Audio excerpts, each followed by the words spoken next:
I'm Paul Goetz, and I will give you a demonstration of the crossing method in beans called the hook method without emasculation.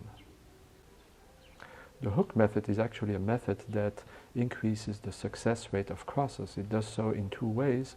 First of all, hooking the two styles of the male and the female parents together is a much quicker method, and the absence of emasculation is less hurtful to the plants. So overall, this method is much faster than the traditional methods.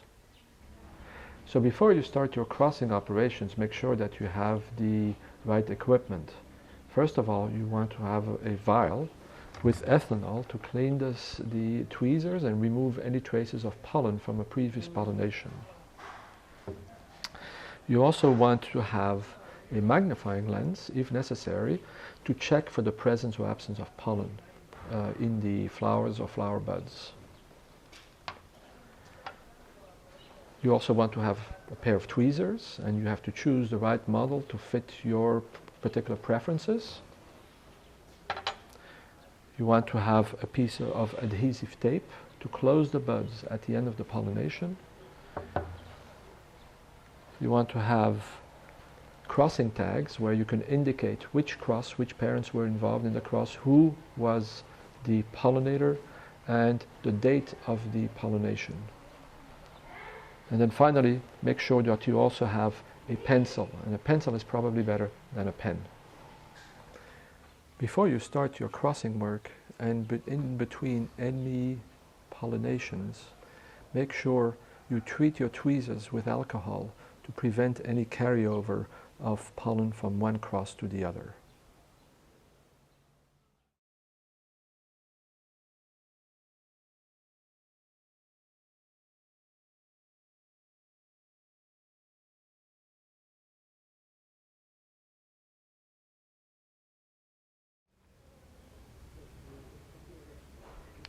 The bud you see here is a bud for the female parent, so it's not open yet, but it is about to open the following day. How do we know? Well, look at the shape of the bud. You see plenty of bumps on the surface, which indicate that the flower is at the right size, and we can use this particular bud then as the female of the cross. So what we see, this is a bud that is about to open in 1 or 2 days, and it's at the right stage for the female parent. The first step then is to open the bud, which you do by slightly oppressing the tweezers on the top of the bud, and at the same time try to separate the standard petal along the suture. See here the standard petal opens up, and I separate the two halves and I keep them between my index and thumb. Then I slightly change the orientation of the bud, and I place the two wing petals sideways. The right one here, and this is the left wing petal. And the next step then is to depress the left wing petal towards downwards. And what you see then here at the tip of the tweezers is the style and stigma that have moved out of the keel, which is this spiral petal. Now it's important to keep the style and stigma outside of the keel petal, which you do by making sure that the left wing petal is well down. So here you see the state of the female flower after it's ready, has been prepared to receive the stigma of the male flower. I've depressed the left wing, and as a consequence, the stigma has come out of the keel petal. And in essence what we are doing is to repeat what the insects, pollinating insects, do when they visit the bean flower, is by their weight on the left wing they actually cause the style to come out and hit the body of the insect. After you have opened the female bud, make sure that there aren't any anthers sticking out of the keel petal. These anthers can open at a later stage, causing a self-pollination. You can check whether whether there are any pollen grain on the style, either with the naked eye or with a magnifying lens. It's important that the style does not carry any pollen grain to avoid self-pollinations.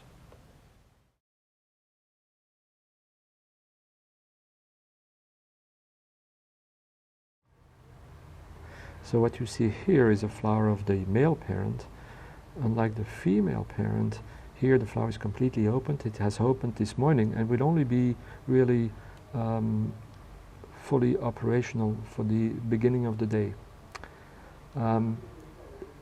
We repeat here the same operation as in the female flower bud. It is we depress the left wing petal and allow the style to pop out of the keel. And then with the tweezers we remove the style from this flower. So I have now taken away the style from the male flower with the tweezers, and I'm going to hook it on to the style of the female flower. And when you open a male flower and you select a male flower, make sure that the style is really loaded with pollen grains. This will increase your success rate. Again, you can check for the presence of pollen grains either with a naked eye or with a magnifying lens. I'm now hooking the style of the male flower onto the style of the female flower.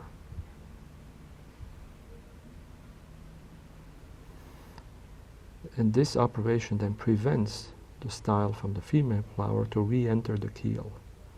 And in doing so, it prevents also, in most cases, selfing of the female parent. So the last stage of the crossing is to close the bud again. It's important to maintain the bud closed because it keeps the humidity inside the flower and helps the fertilization process.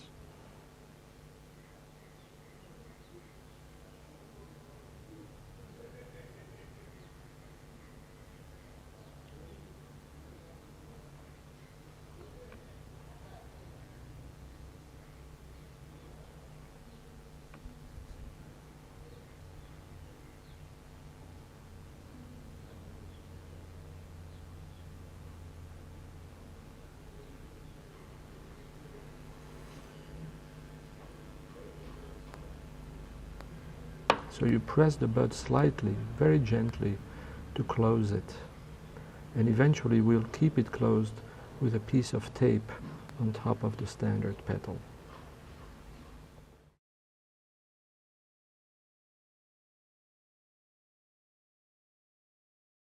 Add the tag, and on this tag I've marked the two parents, the female parent first and the second, the male parent second.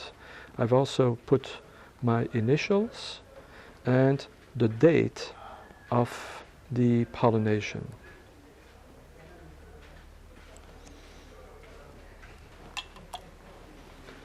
And I wrap the thread of the tag around the pollinated flower bud. It's important to put the tag around the pedicel of the bud itself and not the peduncle of the inflorescence. The second operation is to add a piece of tape around that bud to keep it closed and maintain the humidity inside the bud. Now in order to do that, I make a cylinder with the tape.